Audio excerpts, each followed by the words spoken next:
la blouse, le podcast qui déshabille les scientifiques. Je m'appelle Élodie Chabrol et j'ai hâte de vous faire rencontrer des scientifiques et partir avec vous à la découverte de ces humains. On va bien sûr parler un peu de science, mais on va surtout beaucoup parler d'eux.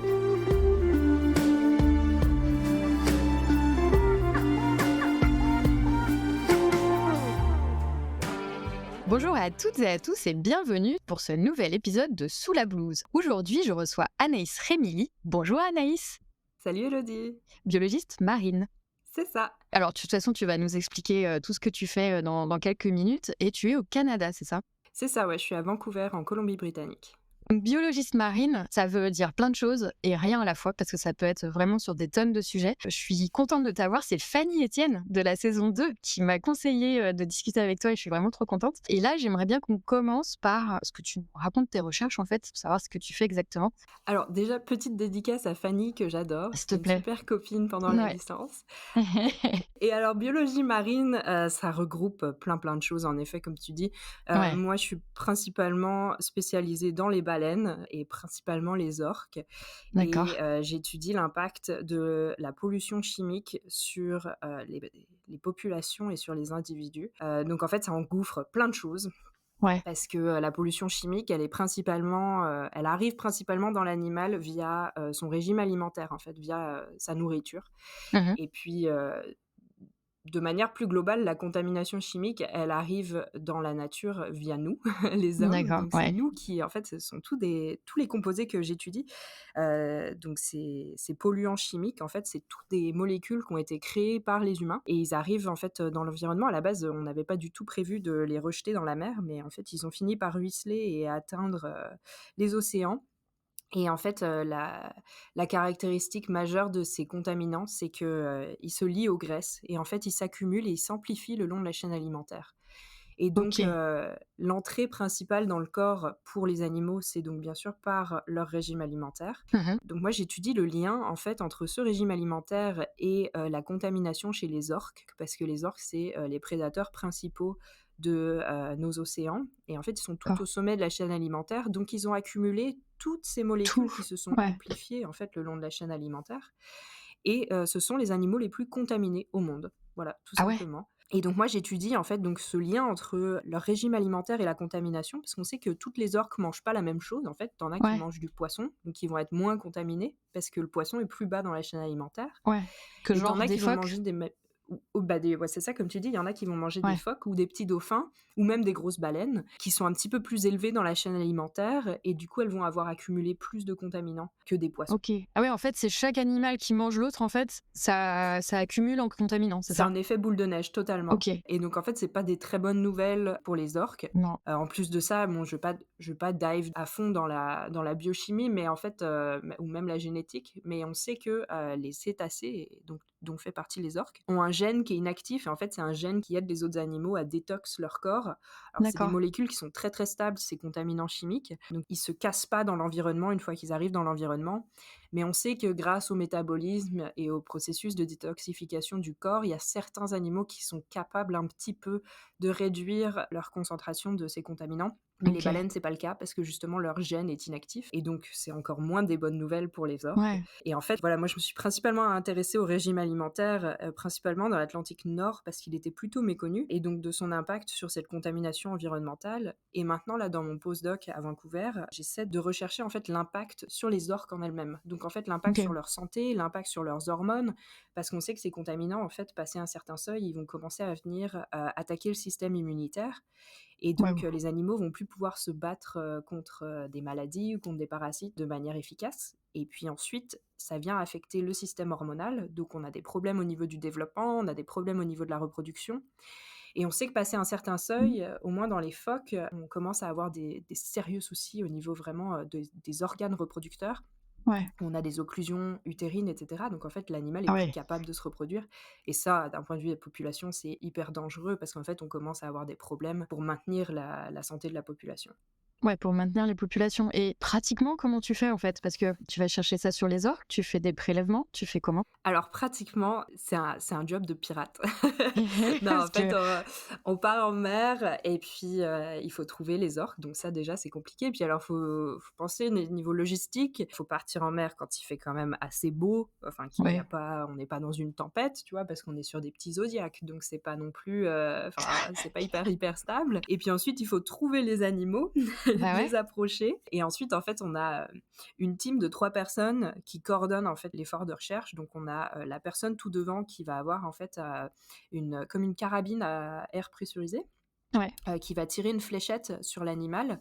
ouais. Donc en fait, on va viser, juste derrière la nageoire dorsale, parce que Mmh. c'est tu sais, il y a de la viande, il y a du gras, il y a tout ce que tu veux, ça va Mmh. pas blesser l'animal et en fait, on va venir prélever une petite carotte de peau, qui fait à peu près la première phalange de ton petit doigt, pour te donner une idée Ouais, et donc on va avoir cette personne-là qui va être à l'avant du zodiaque, pour tirer, donc la fléchette et puis on a bien sûr le capitaine du zodiaque qui va positionner le zodiaque proche de l'animal. Il faut qu'on soit à peu près à 15 mètres de l'animal.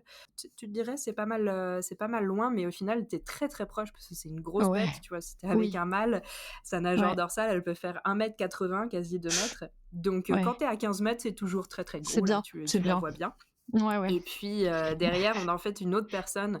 En général, mon rôle à moi, quand je suis en Islande, c'est de prendre en fait la photo au moment pile poil où la fléchette arrive sur l'animal, parce qu'en fait, Ouais, ensuite, on va pouvoir utiliser la nageoire dorsale, en fait, comme une empreinte digitale pour ouais. l'animal. Donc chaque Mmh. nageoire dorsale est différente et puis on Différente, va ouais, c'est ça. pouvoir comparer les nageoires dorsales dans notre petit catalogue, un peu comme, tu vois, on l'aurait fait avant en police scientifique et puis, trouver, bah, quel individu c'est. Est-ce que c'est un mâle, une femelle? Combien de fois on l'a vu, qu'est-ce qu'il a fait dans sa vie, etc. Parce qu'en fait, on garde des relevés comme ça pendant toute la Ouais. vie de l'animal, chaque saison. Et donc voilà, donc en fait, c'est une team qui coordonne tout ça. Puis ensuite, on se retrouve avec un petit bout de graisse et de peau, donc de la taille de la première phalange de ton petit doigt. Et puis moi, c'est Ouais. ça que je vais utiliser pour tout plein d'analyses en fait, qui vont me dire qu'est-ce que l'animal mange, à quel point il est contaminé, est-ce qu'on a une perturbation de ses hormones, de son Ouais. métabolisme, etc. Donc en fait, avec ce tout petit bout de peau et de graisse, on va pouvoir mesurer plein de choses, faire plein de super expériences chimiques que j'adore, parce que Ouais. j'ai l'impression de faire des potions et déterminer plein de trucs et donc en fait, c'est un véritable petit travail de détective une fois que tu as prélevé ce petit bout de peau. Ah mais c'est génial. Alors attends, j'ai 2 questions pour toi. Ouais, La vas-y. première, c'est qui récupère la carotte? Parce qu'il y a la première personne qui tire, donc il y a le capitaine du Zodiac qui le met bien, toi tu prends la photo, mais qui récupère? Comment vous faites pour récupérer la Alors, carotte? c'est ou moi, ou la personne qui tire, ou le capitaine, ou encore une quatrième personne qui est à bord pour, parce que des fois, on a aussi une personne qui enregistre, en fait, au niveau du comportement, qu'est-ce que le groupe fait, combien il y a d'individus, est-ce qu'ils sont en train de se nourrir, est-ce qu'ils OK. sont en train de se reposer, voilà, qui note tout ça.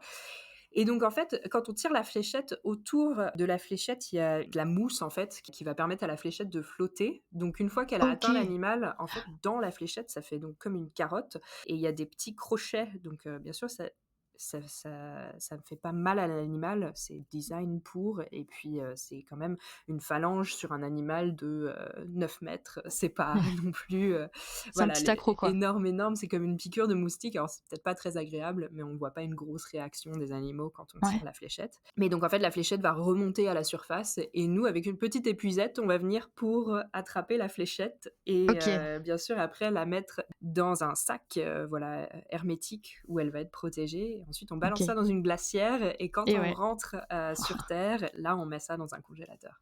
Et alors, justement, parce que je m'imaginais quelqu'un qui l'enlevait à la main, tu vois? Et je me disais: «Mais chaud, OK, donc en fait, c'est la personne qui se sacrifie à chaque fois, voilà, on c'est la Non. personne qu'on perd à chaque expédition». Non, mais alors par contre, on a des sacrées histoires de terrain parce qu'évidemment, comme tu peux t'imaginer, il y a des fois où il y a des trucs marrants qui se passent, genre, il y a des fois, on essaie de récupérer des poissons aussi parce qu'on fait des analyses de régime alimentaire. Donc on essaie Ouais. de comparer un petit peu au niveau des lipides, qu'est-ce qu'on peut trouver dans le poisson versus dans l'orque et donc des fois, on essaie de choper des poissons et en fait, les orques, surtout Ah! quand moi je suis, sur le terrain en Islande, Ouais. la manière dont elles chassent, c'est qu'en fait, elles vont faire un peu comme des bergers et assembler une grosse boule de poisson, donc un banc de harengs, Ouais. dans une petite boule compacte. Et puis ensuite, il y a le mâle de la famille qui va arriver et mettre un gros coup de queue pour assommer tous les harengs. Et donc, en fait, on se retrouve avec plein de harengs Ouais. assommés à la surface. Et alors là, il y a le bal des oiseaux. Donc, Ah qui c'est qui va oui! venir pêcher les harengs le plus rapidement possible? Et nous, ce qu'on veut, c'est choper un hareng avec une épuisette pour pouvoir les utiliser ensuite dans Ouais. nos analyses. Et donc là, faut se battre contre les mouettes et les fous de Bassans qui viennent bouffer des harengs. Et des fois, donc, tu dois crier à la mouette: «Ah! Ah! Laisse mon poisson, c'est pour la recherche!» Voilà. OK, qu'est-ce qu'on ferait pas pour la recherche? C'est fou. Non, mais c'est énorme de Exactement. t'imaginer comme ça, j'adore. Et donc j'avais 2 questions. La deuxième, c'est combien vous arrivez à prendre d'échantillons comme ça, par expédition? En fait, ça dépend parce Tu qu'il sais n'y a pas? pas un Ouais. jour qui est pareil que l'autre. Et pour donner une petite idée aux gens qui nous écoutent, pour aller prélever une biopsie, donc déjà, comme j'ai expliqué, c'est tout un effort d'équipe, Ouais, mais il tu faut m'étonnes. penser que il faut avoir des conditions parfaites et il faut être parfaitement aligné avec l'animal qui va arriver à la surface juste à côté du bateau. Donc, il faut déjà penser que le capitaine, il est un peu psychique et Ouais, il il est va capable de essayer de deviner, quoi. prédire où l'animal va Ouais. remonter à la surface, ce qui est super difficile. Et ensuite, il faut que tout soit aligné parfaitement pour qu'on puisse avoir le prélèvement qui se passe. Et donc, des fois, ça peut prendre en fait jusqu'à 5 heures pour prélever une biopsie. Ah ouais. Et quand on est en mer, on va dire à peu près 6 heures 7 heures, 8 heures dans la journée max. Des fois, ça peut être bien sûr plus long, mais en général, on essaie de pas faire trop parce que c'est quand même hyper C'est dur, hein. fatigant, on est dans des Ouais. conditions difficiles. Ça peut prendre très, très, très longtemps à collecter des biopsies. Et donc, en fait, moi, là, sur ma thèse doctorale, on avait au total 191 échantillons à travers tout l'Atlantique Nord. Et OK. quand on pense à l'effort que ça prend d'en Ouais. collecter juste une de biopsie, c'était un effort qui était absolument colossal. Et Ouais. bien sûr, une collaboration entre plein de pays, parce que moi, toute seule, tu vois, je Ouais. pourrais rien faire et il faut absolument des collaborations internationales où tout le monde se partage leurs échantillons et en fait, on travaille tous ensemble pour essayer d'élucider ce problème. Ouais, c'est génial. C'est passionnant, tu vois? J'ai presque envie de faire l'épisode entier dessus. Mais donc, du coup, et comme je disais, tu es biologiste marine, mais en fait, tu serais presque chimiste de la baleine, non? Chimiste de l'orque? Ouais, c'est vraiment, tu sais, c'est hyper large parce qu'après Ouais. aussi, tu vois, on parle de baleines, mais j'ai aussi, là, en ce moment, je suis en train de travailler sur des projets annexes où je fais des ours polaires, des Oh là là. phoques, donc voilà, il y a un peu de tout. Je viens de faire un truc avec des dauphins, des baleines à bosse, enfin voilà, il y a un petit peu de tout, donc c'est du mammifère C'est marin génial. plus global. Ouais. Mais tu vois, là aussi, je suis en train de faire des trucs sur des saumons et des poissons, donc c'est vraiment OK. hyper, hyper large. C'est Mais je te hyper dirais large. que voilà, le truc principal qui m'intéresse, c'est le régime alimentaire et la contamination, bien sûr, parce qu'en fait, Ouais. c'est vraiment une vocation, quoi. Bah, justement, on va en parler. Avant ça, le petit teasing, avant qu'on parle de ça, alors je me doute que tu dois pas avoir de blues quand tu es sur le terrain à récupérer des échantillons. Du coup, tu es en mode gros manteau, comme on voit sur la miniature, je suppose, non? Alors ouais, t'as raison, donc ce gros manteau-là, en fait, c'est une combinaison carrément. Ah ouais, Donc on bah a ouais. les jambes, Oui. le haut du corps, on a tout et en fait, ça s'appelle un flotation suit, donc une Ah! combinaison de flottation. Flottaison? Par-dessus ça, j'ai encore un gilet de sauvetage, mais c'est vraiment au cas où si je tombe à l'eau, s'il m'arrive quoi que ce Ouais, soit, au moins je reste à la tu flottes. surface. Et bien sûr, la magnifique couleur jaune fluo sur Ah bah, ma combinaison de flottation, mmh, c'est pour me voir dans l'eau en de fait, loin. parce que l'eau est Ouais, assez sombre. Donc ouais. si je tombe, eh ben, on peut me repérer très rapidement. Je suis le point jaune fluo dans la mer. Voilà. Excellent. Et au labo, est-ce que tu as une blouse? Ah mais bien sûr qu'au labo, j'ai Ah une bah voilà. blouse, donc Ouais, on peut dire que j'ai 2 types de blouses. ouais, J'ai voilà. ma grosse, Ta blouse blouse, de mer? combi, ouais, en mer et puis j'ai ma blouse bien sûr au labo. C'est obligatoire parce qu'en fait, je travaille avec des produits qui sont assez toxiques. Par exemple, tu vois, je te parle du chloroforme qui est hyper Mmh. connu parce qu'en général, tu vois, c'est, le solvant que tu utilises pour, tu sais, dans les vieux films, pour Ouais, endormir les gens et tout. ouais. Et nous, en fait, c'est ce qu'on utilise pour extraire les lipides Et des c biopsies. et c'est Donc beaucoup de dégueulasse. chloroforme et puis Ouais, bien voilà. sûr, Mmh. on a des contaminants, on travaille avec, des produits qui sont très dangereux. Des fois, je travaille avec, des acides très, très forts, qui pourraient Ouais. me brûler la peau et cetera. Donc blouse, Gants. gants, Ouais. lunettes, donc tu as la totale classe.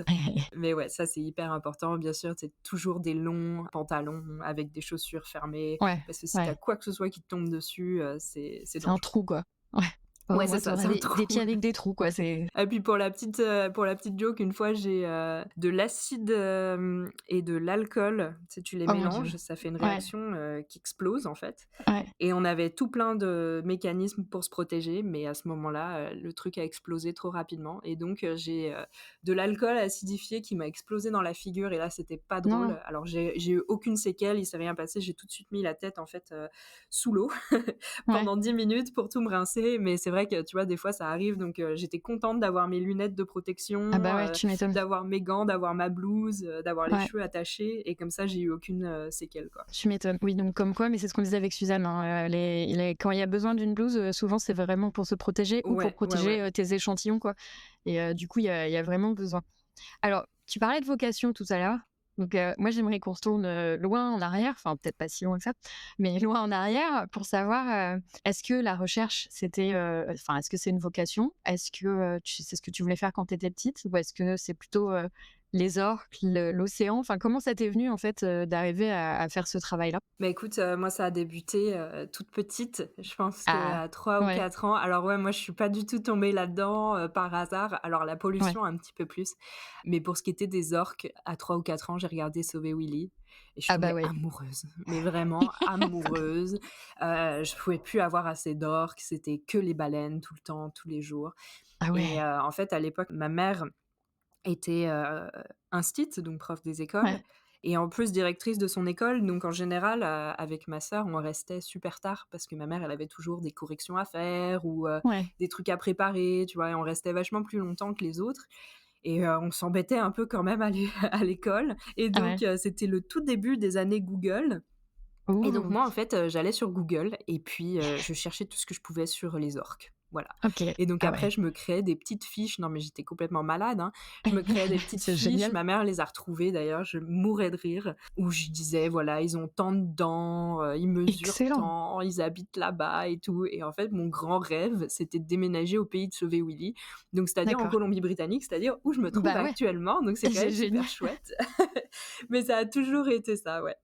OK, Ouais. c'est énorme comme un film vraiment parce que tu vois, on peut dire, des fois tu as un film, tu aimes bien, mais là, ça t'a vraiment donné envie. Donc petite, tu étais à fond sur Sauver Willy sur les orques, tu aurais pu dire, «Tiens, je vais être, je sais pas, véto des orques». Qu'est-ce qui s'est passé après? C'était quoi la suite? La passion a toujours été là, mais Ouais, après c'était pas forcément facile d'y arriver. bah ouais, Donc bah, déjà, je savais qu'il fallait que j'apprenne à parler anglais. Donc moi, à la base, je viens des Alpes, hein. Donc OK, les orques, c'était rien à pas voir du avec tout, tu vois, ça a rien à ouais, voir. Je suis tombée juste amoureuse du ouais, film, depuis les montagnes j'adore. et en fait, après je suis partie aux États-Unis, donc après mon lycée, pour apprendre, l'anglais. Donc je suis partie 1 OK, an là-bas en immersion totale, sans un bout de français pour ouais. apprendre en fait et je suis revenue bilingue. Moi, genre jeune fille au pair ou en faisant des études, en faisant quoi? Non, études, donc en fait, je suis partie au lycée, aux États-Unis, D'accord, ah ouais, et j'ai atterri dans le Michigan, complètement random. Moi, à la au base, je milieu. voulais aller, à Seattle, tu vois? Parce que c'était le pays de Sauver Willy et en fait, j'ai jamais pu y aller, donc j'ai atterri au Michigan, mais c'était super. J'ai passé une année, extraordinaire et puis je suis rentrée et j'ai fait ma licence Ouais, en biologie, des organismes et des populations à Lyon 1 d'accord, et en fait, là, ça a été la catastrophe.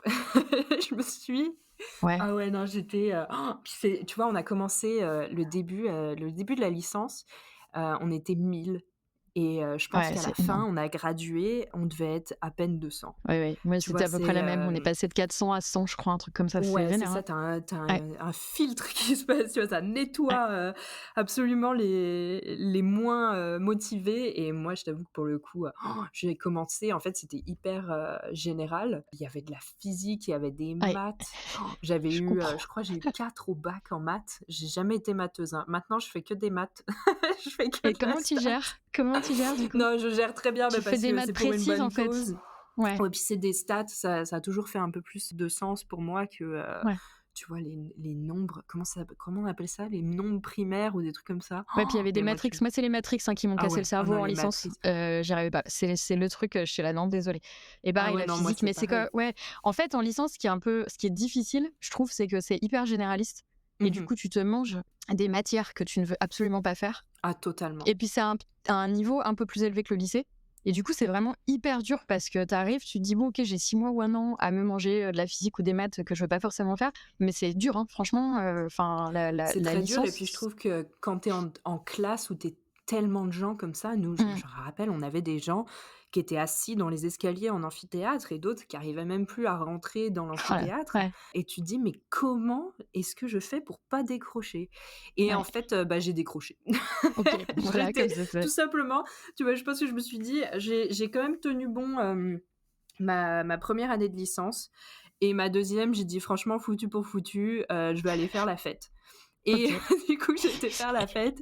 J'ai un peu, noyé mes problèmes, dans la fête et donc je me suis mangé un carton et j'ai dû, D'accord. refaire ma 2e année de licence. Mais vraiment, je me Ouais, suis mangé un carton monumental. Je crois que j'avais 5 de moyenne pour l'année, ouais, OK. c'était vraiment, j'avais un peu décidé d'abandonner. Je pense que je croyais plus en moi et c'était difficile, en plus de rester motivée comme ça quand tu as pas vraiment de travail de terrain, tu as Mmh. aucun travail en labo, c'est vraiment ultra théorique et j'ai eu tous les malheurs du monde à me remettre en selle, mais je me suis dit: «Là, quand même, tu as abandonné ton rêve de sauver Willy Ouais, et faut remonter en selle». Et donc en fait, je me suis, sorti les doigts des fesses et je suis retournée à la fac et en fait, je suis retournée motivée plus que jamais ouais, pour passer cette 2e année de licence qui en fait était ouais, la plus dure parce qu'une fois que je suis arrivée en 3e année de licence, j'ai pu choisir une spécialisation qui était pour moi la biodiversité ça et va là, mieux, je en suis fait. tombée à fond, en fait, dedans, parce que Bah, les ouais. cours étaient tout de suite beaucoup plus intéressants. Il y avait du travail de terrain. Alors, c'était Mmh. pour aller aspirer des fourmis, c'était rien de Ouais, mais c'est foufou, cool, tu vois? Mais c'était c'est cool. chouette. Ouais. Et puis, on a eu des travaux de labo. Enfin, je suis tombée à fond dedans et c'est ce qui m'a permis, en fait, de continuer d'avancer et plus je me suis spécialisée et plus j'ai adoré ça et au final, tu vois, vraiment, je suis passée au ras des pâquerettes, à ma licence et j'ai fini première de la classe à mon master parce que j'ai adoré ça. Tu as eu des trucs bien, mais moi, c'était pareil, hein, la licence, c'était très généraliste et Mmh mh. je me débrouillais, tu vois? Je passais mes semestres et tout, mais en fait, plus j'avançais et plus j'avais des matières que j'adorais et le master, je crois que j'ai fini avec une super mention. Alors que, en fait, j'ai pas travaillé plus, tu vois? C'est juste qu'on me donnait des choses que j'aimais. C'est ça, tu vois? On te Ouais, donne des c'est choses ça que et ça tu fait toute la différence. mais ouais, tu peux enfin te spécialiser et du coup, tu fais vraiment des choses, plus pratiques, comme tu dis, tu vois? Qui sont vraiment, sur les sujets qui t'intéressent, quoi. Donc ça change tout. Donc si vous nous écoutez, vous êtes en galère en licence, il faut s'accrocher parce qu'après ça s'arrange à chaque fois. C'est toujours comme ça, en fait. Ouais, c'est toujours tellement difficile au début. Ouais, Enfin, mais faut ouais. faut pas lâcher, quoi, parce C'est trop que généraliste, en fait. ouais. Mais après, les gens partent faire plein de choses. Il y a plein de spécialisations. Et en fait, c'est là qu'après, on s'éclate. Mais c'est vrai que la licence, les 2 premières années, moi, c'était la première année qui était vraiment, vraiment horrible. La deuxième, déjà, il y avait un peu de spécialisation. Mais au bout de la troisième, c'était. Alors, moi, je suis vieille, hein, donc j'ai fait une licence 1-2. Ça s'appelait un DUG à l'époque. Mmh. Et la troisième année, ça s'appelait une licence. Et après, ça s'appelait une maîtrise. Oui, Ah ouais, énorme, moi je suis de ouais. la vieille école mais voilà, les 2 premières années, ouais, c'est difficile. Donc après, du coup, plus ça allait, plus tu t'es spécialisée, mieux ça allait. Ouais, c'est ça, en fait. Est-ce que c'était évident que tu partais pour de la recherche après? Non, pas du tout. Alors moi, je viens Ouais, d'une famille, c'est que des profs des écoles. Alors c'est des profs, mais pas des profs d'université du tout. ouais, J'ai aucun chercheur dans ma famille, aucun scientifique. Tu vois, je savais même pas ce que c'était un article scientifique, en ouais. arrivant en licence 3, tu vois? Et là, j'ai commencé à réaliser et je me suis dit: «Oh là là, mais je suis pas du tout à la fin de mes malheurs». Bah oui, c'est clair. Parce que tu vois, tu te dis, «Ah, peut-être qu'avec une licence, ça va marcher». Après tu sais, tu lis toujours sur internet, on te dit: «Si tu veux faire biologiste marin, faut avoir un doctorat». Mais j'étais: «Ah ouais, mais il y a peut-être moyen de moyenner». Peut-être Mais en fait, pas je du me tout. suis vite rendu compte que si je voulais faire de la recherche, il fallait que je grimpe, dans les échelons et du coup, en fait, n'ayant personne qui était passé par là dans ma famille, c'était vraiment difficile parce que je savais pas où aller, en fait. Mmh. Il y avait tellement d'options et en fait, Ouais, en même temps zéro option, qu'il a fallu se lancer et en fait, et ben je me suis lancée au culot. J'ai appliqué à des stages d'été non ouais, payés. Alors, je me suis dit: «Tant pis, je me débrouillerai», j'avais ouais, tu travaillé postulé l'été comme ça, quoi. d'avant, voilà Ouais. et je suis partie, en fait, à l'aventure. Donc je suis partie en Italie pour étudier les baleines et les dauphins sur la mer Méditerranée et je suis tombée amoureuse encore plus, tu vois? Parce que je savais Ouais, que c'était ma vocation, mais sans vraiment en avoir vu en ouais, personne, tu vois? J'avais ouais. fait une fois ou 2 du whale watching, avec, ma mère et ma sœur en vacances, Le mais whale tu vois watching, ouais, jamais. c'est les bateaux où tu vas voir les baleines, Ouais, c'est c'est ça, hein? ça. Ouais, Les bateaux, donc tu es touriste et tu montes sur le ouais. bateau pour Là, aller j'ai fait voir les ça en Islande. dauphins. Ouais, Ah, trop cool! Tu as vu ouais, quoi en Islande? plein de baleines à bosse. Oh, Mmh. j'adore les baleines à bosse, elles sont trop cool. Mais ouais, du coup, voilà, là, j'ai atterri en Italie et j'étais censée être, en fait, en mer et c'était trop génial, Trop j'ai bien. adoré. Et je pense qu'il y a un moment où c'était hyper impactant. Bah, déjà, c'était super cool de se retrouver avec d'autres jeunes scientifiques qui avaient Ouais. aucune idée de comment y arriver, mais tu vois, qui avaient fait un peu comme moi, qui avaient essayé comme ils pouvaient de trouver des stages, de se faire de l'expérience en terrain comme ça, gagner des compétences qu'on peut transférer par la suite. Et puis c'était cool aussi d'être confronté à la recherche en personne, en fait, avec, Ouais, des bah, vrais ouais. chercheurs qui écrivaient des papiers, c'était une super vue d'ensemble de ce qui était faisable. Et puis, il y a un jour particulier, en fait, où on est parti en mer pendant enfin, une fois en particulier, on est parti en mer pendant 2 jours pour chercher des baleines à bec de Cuvier. Donc Ouais. c'est, des baleines qui sont super difficiles à trouver, elles plongent très profondément. Ça peut rester sous l'eau jusqu'à 4 heures, donc c'est très Ah compliqué à ouais, étudier quand tu es sur le bateau parce qu'une fois qu'elles plongent, tu es foutu. c'est fichu Il ouais, faut c'est foutu, quoi. attendre, alors Ouais, peut-être que tu vas attendre 20 minutes, mais peut-être que tu vas que attendre tu vas 3 attendre heures. 4 heures. C'est ça. Donc c'était une super expérience de voir ces baleines super rares. Mais pendant les 2 jours, on a ramassé depuis le bateau, donc c'était un catamaran, et on a ramassé, il me semble, une trentaine de sacs plastiques, de Ah, ballons en plastique, partout en ouais. fait. Et on était entourés par des dauphins, donc c'était vraiment un moment qui était très beau, mais qui était contaminé en fait par ce plastique partout. Et j'ai commencé à m'y intéresser, vraiment pendant ce séjour en Méditerranée, du fait d'y être confrontée, tu vois, en personne. Mmh. Et je me suis dit: «Tain, mais vraiment, on pourrit notre mer, on pourrit, notre environnement». Et tu vois, ça commençait à cogiter, Ouais, l'histoire de la pollution.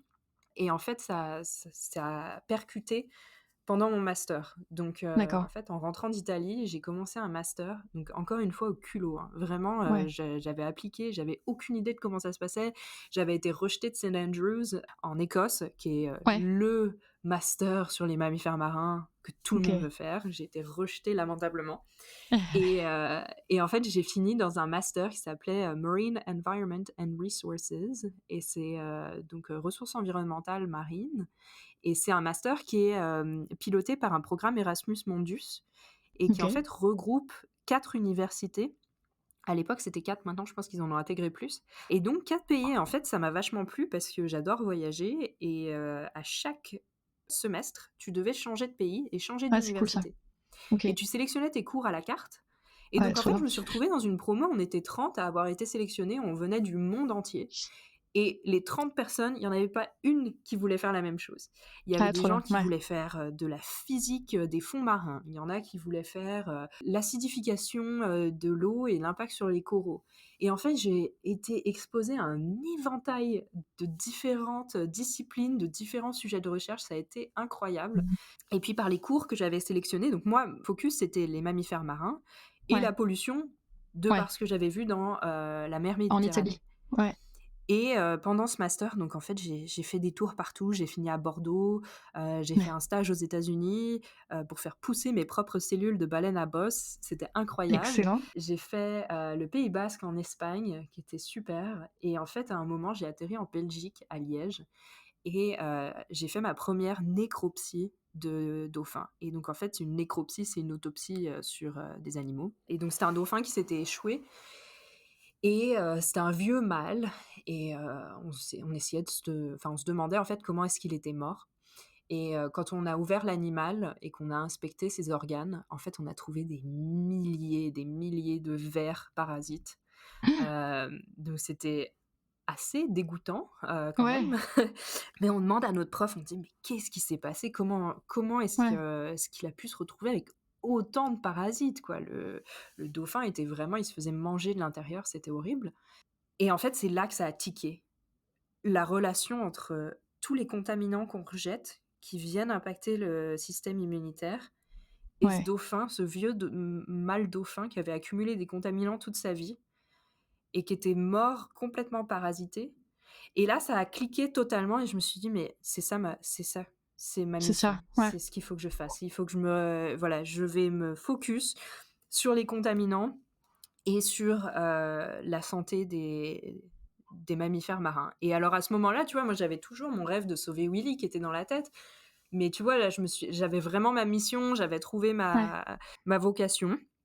Et en fait, du coup, j'ai fait ma thèse de master sur, les baleines à bosse, donc toujours en Belgique, mais c'était des baleines Mmh. à bosse qui venaient de l'Antarctique, et on a découvert, tout un tas de contaminants chimiques alors que ces baleines-là vivaient en Antarctique, tu vois? Et ça m'a Ouais, vraiment percuté. Je me suis dit: «Putain, on a vraiment pollué toute notre partout, quoi. planète». Ouais.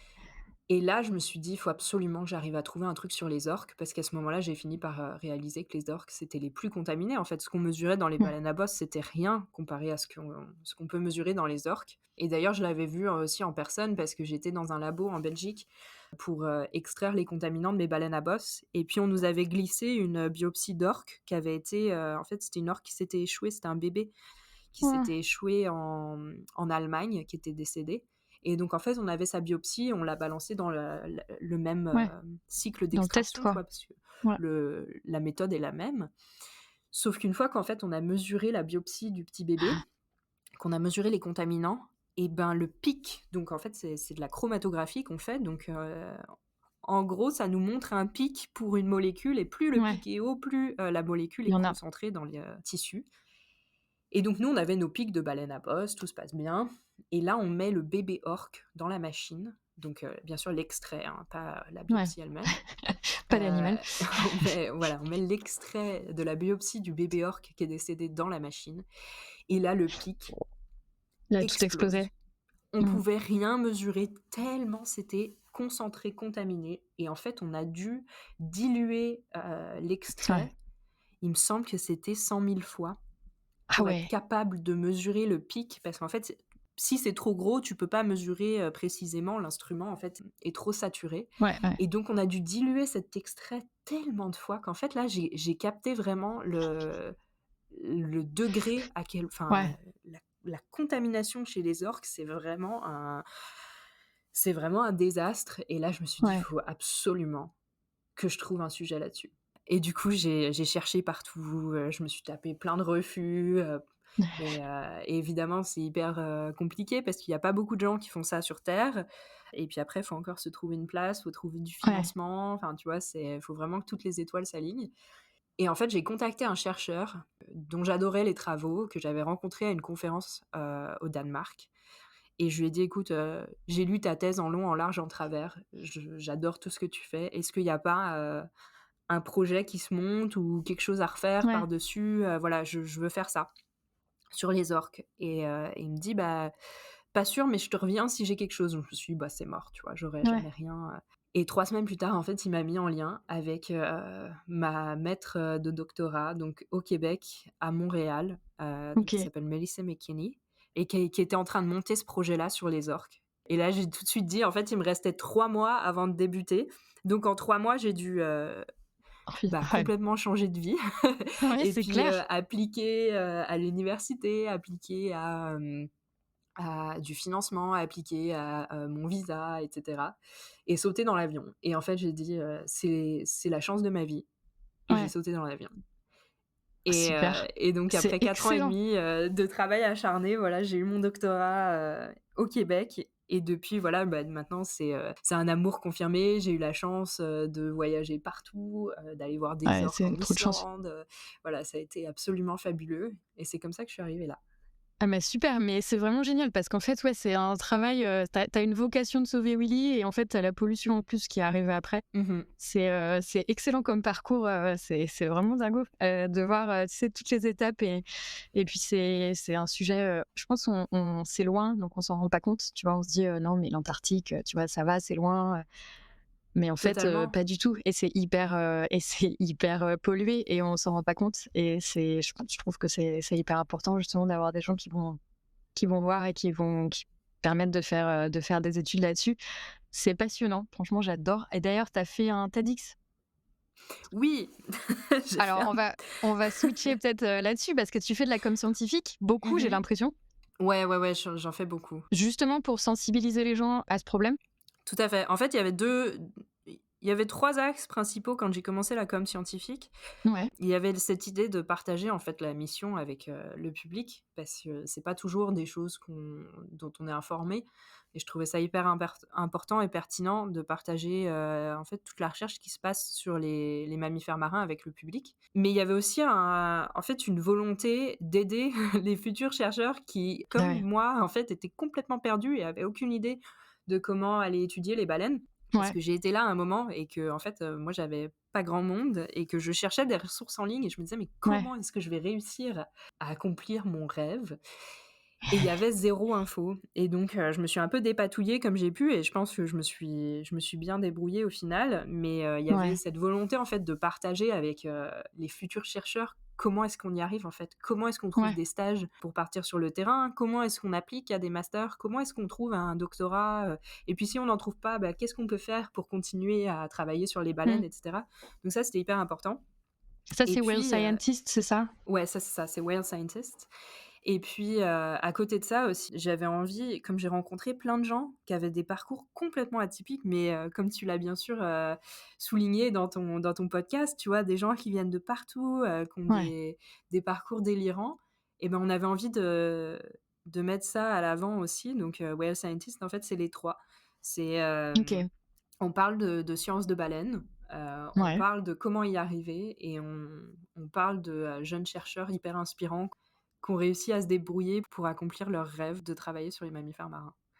Bah, c'est super. Je te mettrai d'ailleurs, le lien en Ouais, description. et ouais, du coup, le TED Talk après est arrivé. Bah, ouais, mais génial. C'est un TED sur les baleines, sur les orques? Ouais, c'est ça, c'est un TED sur les orques. Alors ça arrivait de manière, complètement, délirante. Moi, je pensais que c'était un scam. J'étais en Islande l'année dernière et je reçois un email me disant, en fait sur la boîte de Whale Scientist, disant: «Voilà, on organise un TED Talk au New Jersey», donc c'est sur la côte est des États-Unis, en dessous de Ouais. New York, «et on aimerait quelqu'un qui parle de baleines». Et moi je me suis dit: «Mais c'est un scam, c'est pas possible». Ça venait d'une adresse personnelle en plus, pas d'une adresse pro. Ouais. Je me suis dit: «Waouh, waouh, c'est quoi cette Ouais, histoire?» ouais, Parce que ça c'est tu du reçois faux. toujours un peu des spams de temps en Ouais. temps, et du coup j'ai pas répondu. Mais 3 semaines après, je me suis dit: «Quand même». La curiosité, tu vois, a Ouais. pris le dessus, donc j'ai répondu, un peu du tac au tac en mode: «Bah, ouais, why not? Ouais. On peut s'en parler», tu vois? Et en fait, c'était pas du tout un scam, ils étaient vraiment intéressés et moi, je leur ai dit: «Mais moi, je peux vous parler, de contamination et d'orques, si vous voulez, parce que bah, c'est pas que ça m'intéresse pas de parler d'autre chose, je pourrais parler de baleines toute la journée et Mmh mh. j'adore ça. Mais je voulais vraiment parler de cette mission-là, parce que c'était la mission qui me Ouais. tenait le plus à cœur». Et ils m'ont dit: «OK, pas de souci, c'est bon, on te prend, bah, du coup, tu as 1 mois pour tout préparer». J'étais là: «Ah!» Mais ce qu'il faut savoir, c'est que dans l'histoire, donc j'avais 1 mois pour tout préparer, mais 2 semaines après qu'ils me disent ça, je défendais ma thèse. Ah oui, donc Et tu aimes donc ouais, bien non, te j'aime bien me surmener, et donc du coup, je me suis dit: «OK, bah, c'est l'occasion d'une vie», tu vois? Je pense que on va pas me redemander de faire un TED Talk non. demain. Et donc j'ai dit: «OK, bah, tant pis, je me lance».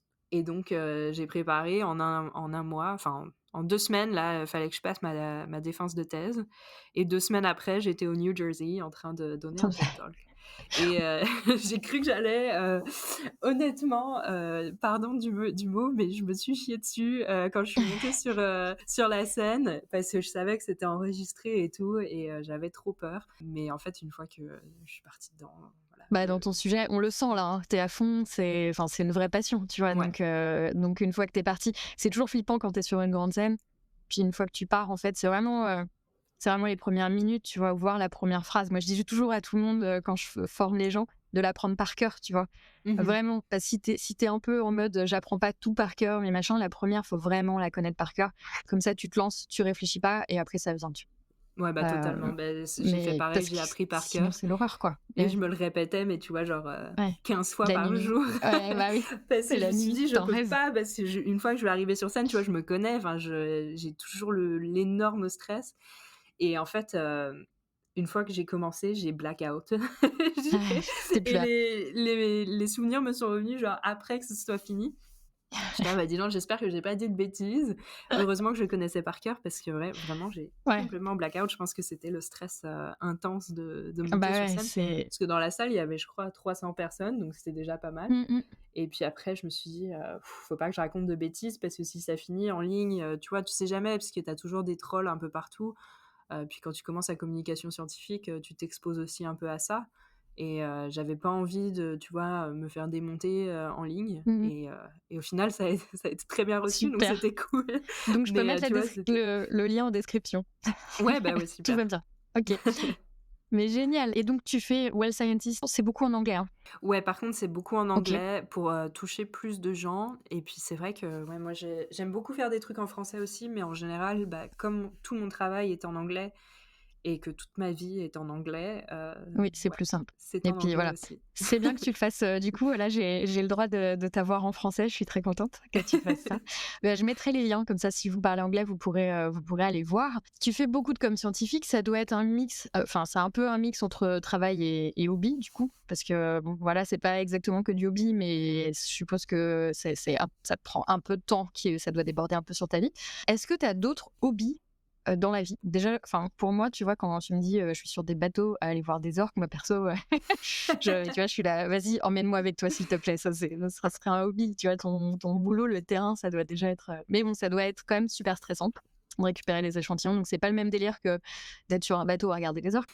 Faut juste que je précise quand même que le terrain, j'y suis quand même pas Ouais, pas beaucoup. souvent, J'y quoi. suis 1 à 2 fois par an. Le Ouais, reste du temps, je suis dans mon labo en train de faire des ouais, potions. des potions Et magiques. après sinon, je suis en train de pleurer derrière mon ordi parce que mon code marche pas, pour faire mes modèles. Donc faut juste quand même remettre en C'est contexte bien, c'est que bien. même si j'adore sortir et voir, mes bébêtes, c'est pas tout le temps Ouais, malheureusement. c'est pas souvent. Mais bon, après faut bien écrire des papiers scientifiques parce que sinon personne Ouais, va le faire faire, ouais. donc voilà. Mais sinon pour mes hobbies et ben écoute, j'ai eu la chance là de déménager à Vancouver, qui est Mmh. une ville qui est super sympa et qui est très proche des montagnes, de la nature et donc en fait ça a été, une super opportunité de, se remettre à la randonnée parce qu'il y Ah en avait bien, pas beaucoup à Montréal, et comme moi je viens des ouais. Alpes, j'aime quand même pas mal ça. Ouais, tu m'étonnes. Hem mais là, on peut s'y remettre, donc je suis avec, mon chéri, on randonne pas mal, on aime bien aller camper. On est Mmh. juste à côté de l'île de Vancouver qui est absolument incroyable où, voilà, on va se promener, la dernière fois, on a campé, sous un nid de picardes à tête blanche. Je crois que tu les appelles comme ça, les bald eagles? C'est Oui. des aigles, Ah oui, c'est absolument des aigles, ouais. magnifiques. On savait pas qu'ils étaient au-dessus de nous, mais le lendemain, quand on s'est réveillés, ils étaient dans leur nid et enfin, tu vois, c'est Ah des trucs non! délirants. Il y a des Ouais, ours de partout. Maintenant que ouais. je dois me promener avec un spray à Ouais, un bear ours. spray. Ouais, Ouais. j'avais fait ça, j'étais partie parce que alors c'est rigolo, je choisis pas mes invités par rapport à la rando, mais je suis très fan de rando et souvent mes invités disent qu'elles sont fans de rando. Donc petit disclaimer, je les choisis pas comme ça, mais à chaque fois ça me fait rire parce que je suis là: «Eh allez, encore quelqu'un d'autre qui fait de la rando». Pareil, et j'étais partie dans les Rockies et effectivement, ils te disent: «Ouais, tu ton bear spray et tout», pour ceux qui connaissent pas, celles et ceux qui connaissent pas. En gros, c'est un spray au poivre mais juste, Mmh. super puissant qui va bien loin et Ah ouais, super qui voilà. concentré, hein.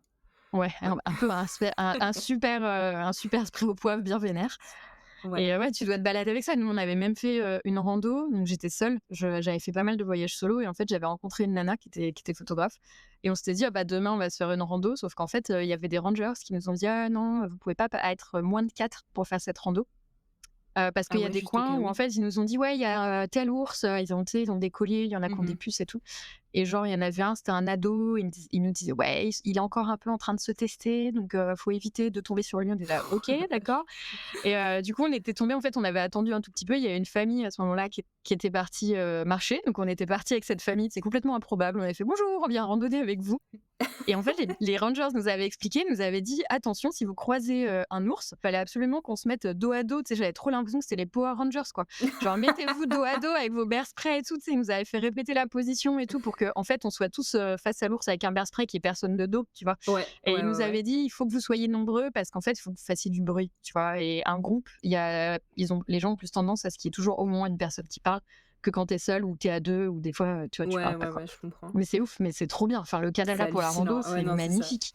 C'est Ouais. hallucinant. Bah, ici, tu vois, là, il y a pas longtemps, j'ai ma boss actuelle, elle vit sur une île qui est juste à côté de Vancouver et la dernière fois, ils avaient un avertissement dans la ville parce que, il y avait un puma Ah ouais. qui se promenait, voilà et le puma venait d'être observé à 2 pâtés de maison de chez elle et elle s'est dit: «OK, il y a un puma chez moi» et c'est vraiment, ouais, c'est hyper courant, quoi. On a des coyotes de partout, il y a des ratons laveurs, des pumas, des ours, et bien sûr des baleines, ce qui est super chouette. Bah ouais, Et de temps en temps, elles viennent aussi se promener, proche de Vancouver, donc c'est pas mal chouette, de partir dans la voiture. Là, j'ai ma paire de jumelles et je vais chercher mes ouais. orques, où est-ce qu'elles sont? C'est super sympa, ouais, c'est une ville qui est vraiment, qui est vraiment belle et donc on peut faire plein d'activités en extérieur, c'est super. Là, il y a la saison de ski qui va commencer, donc j'ai trop hâte. Ouais. Parce que pareil, tu vois, venant des Alpes, j'adore Bah, ouais. skier, donc j'ai super hâte d'aller skier, proche de Vancouver. Bah, sinon en hobby, j'adore le yoga Ouais, que j'ai découvert il y a 1 an et bah, parce ouais. qu'après mon TED Talk, j'ai fait un burn-out. Ah, Ouais, je OK. pense que c'était inévitable, je savais d'avance que ça allait probablement pas faire. Tu eu une petite pause entre ton postdoc et ta thèse du coup ou Non, c'est tu ça le commencé problème. ah ouais, donc en plus C'est tu as que commencé ton en fait, postdoc direct? j'ai commencé mon postdoc en burn-out et donc du coup, Ouais. je suis allée suivre une thérapie et ma psy m'a recommandé de faire du yoga, et ça a été une Fait du révélation, bien? le yoga et donc Ouais, du coup, depuis, j'adore, j'en fais, autant que possible et excellent. heu et pour les scientifiques, si jamais, qui sont un peu surmenés, je trouve que c'est, la petite astuce, le yoga, c'est vraiment, ça m'a vraiment sauvée je Ouais, pense dans ma pour passion tout le aussi monde, parce hein. que ouais. Ouais, il y a plein de gens qui aiment bien. Moi, j'avoue, j'ai besoin de high energy, tu vois? Je vais faire de l'aquazumba, par exemple, Ah, parce que l'aquazumba, super. ouais, voilà, écoute, le truc qu'on dirait de l'aquaponie, bah, c'est un peu la version, Bah, tu fais la aquaponie. baleine Voilà, voilà, ou exactement, le dauphin, complètement, tu sautes, avec de la tu fais musique des et ouais, c'est ça. mais ouais, le yoga, j'avoue, ça voilà, ça peut vraiment faire du bien. De toute façon, dans toute activité, un petit peu, ça te permet de respirer Ouais, ça permet de et souffler, de se reconcentrer un peu sur soi. mmh mh. C'est hyper agréable, je trouve. Ouais, donc des hobbies très sportifs. Ah oui, alors non, pas du tout, hein. Par contre, faut pas qu'on pense, quoi que ce soit. J'adore, boire des bonnes bières, sortir avec des copains, tu vois? Non, non.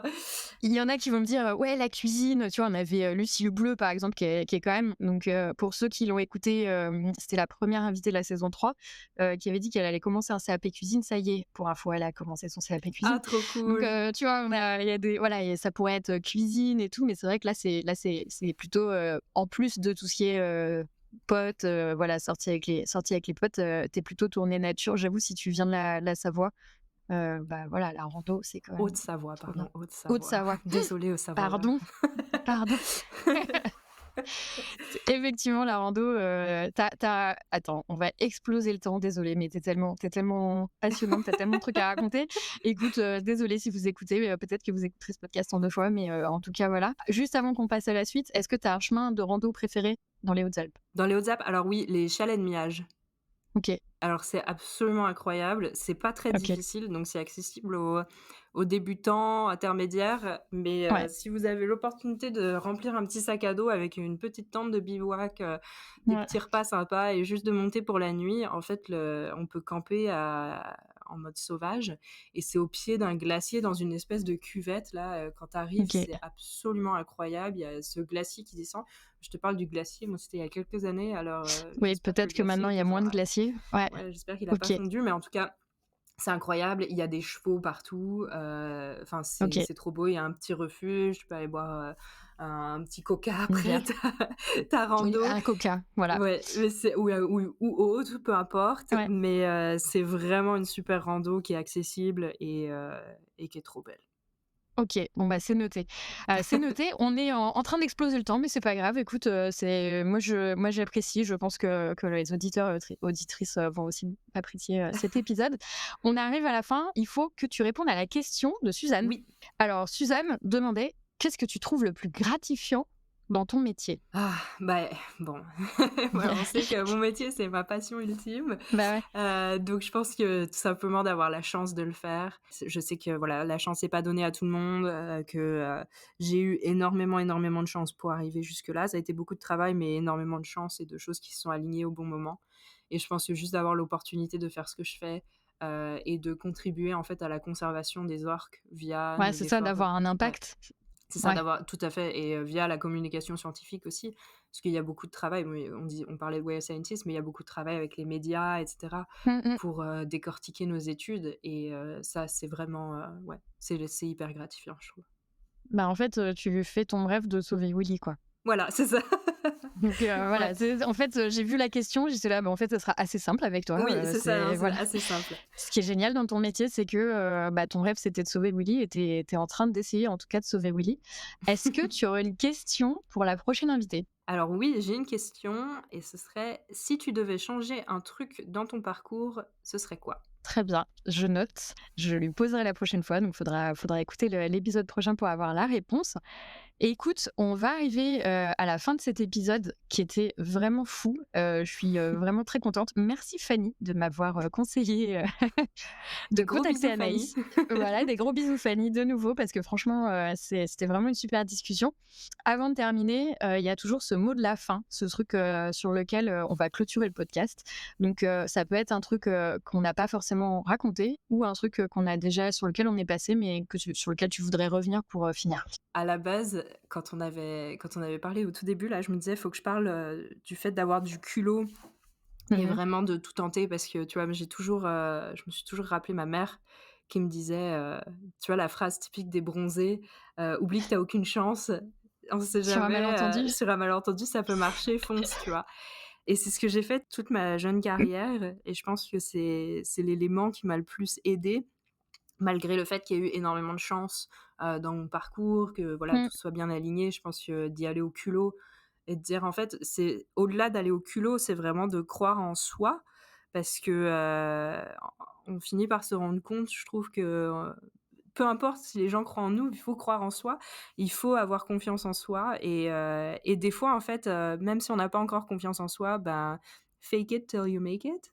Ouais. On peut voilà, essayer de prétendre d'avoir confiance en soi et justement d'utiliser un petit peu, cette touche de culot pour arriver à ses fins et je trouve qu'en fait, ça fait toute la différence et donc pour, ceux et celles, mais surtout celles, futures jeunes chercheuses, qui ont pas forcément de soutien, énorme de leurs parents derrière ou de leur famille, bah, croyez en vous et vous allez tout réussir, et puis, voilà, ouais, avec un petit peu de culot, ça peut déclencher, des trucs incroyables. Mais carrément, et je suis d'accord avec l'histoire de sur un malentendu, on sait pas, parce que c'est ce qu'on disait avec une autre invitée, je crois, que en fait, au pire, si jamais t'envoies un mail et qu'on te répond pas, au pire, on te répond pas, quoi. Bah, c'est ça. Enfin, c'est pas grave. Mmh mh. Alors que, au mieux, on te répond, bah franchement, ça va peut-être changer ta vie, tu vois. Et du coup, Totalement. se dire, bah j'essaye et puis voilà, on verra bien. Sur un malentendu, ça peut marcher et on verra parce que ça coûte rien d'essayer, franchement. Je trouve que effectivement, ça peut te changer la vie parce que tu t'ouvres à des opportunités qui, avant, voilà, tu te serais fermé la porte. Et c'est un super bon conseil. Bah, puis ça aide vachement avec le syndrome de l'imposteur, tu sais, tu en parlais dans un autre Bah ouais. épisode là du syndrome de l'imposteur. D'y aller au culot comme ça et de croire en sa propre chance et le fait que ça se passe, bah, ça aide vachement au niveau du syndrome de Ouais. l'imposteur. Ça le fait pas disparaître, hein, mais ça Non, aide. ça le calme un peu. Ça le Ça calme le un met petit en peu. veille C'est ça. pour quelques semaines. Super, bah, croyez en vous et puis surtout, on a perdu Michel Blanc il y a quelque temps, donc Oui, c'est vrai! finir, avec une petite pensée pour Michel Blanc, qui, voilà, c'est rigolo de savoir ce que ta maman te disait, tu vois? Je suis très fan, elle a raison, donc écoutons ta maman et puis, bah, merci, 1000 fois en tout cas d'avoir, partagé tout ça, avec moi et avec nous, tous ceux qui nous écoutent là, maintenant. Je vais mettre en description les liens pour, te contacter si jamais, les gens ont des questions ou ont envie de Ouais, continuer la avec plaisir, discussion. hésitez pas. Donc, LinkedIn? Oui, LinkedIn, Instagram en général, c'est plus OK. simple, je trouve, c'est OK, plus et abordable. ton site, pour avoir plus d'infos et lire un peu Ouais. et cetera. Donc je vais mettre, tous les trucs dont on a parlé et merci, merci, merci beaucoup Anaïs, d'avoir raconté tout ça. Bah, ça m'a fait trop plaisir et merci de m'avoir invitée. De rien. À bientôt. Salut! Voilà, ça y est, c'est tout pour cet épisode de Sous la blouse. J'espère que vous l'avez apprécié. N'hésitez pas à le noter sur votre plateforme de podcast préférée et à le partager. En attendant, vous pouvez me retrouver sur Twitter @sousLaBlouse et sinon, à très bientôt pour un prochain épisode.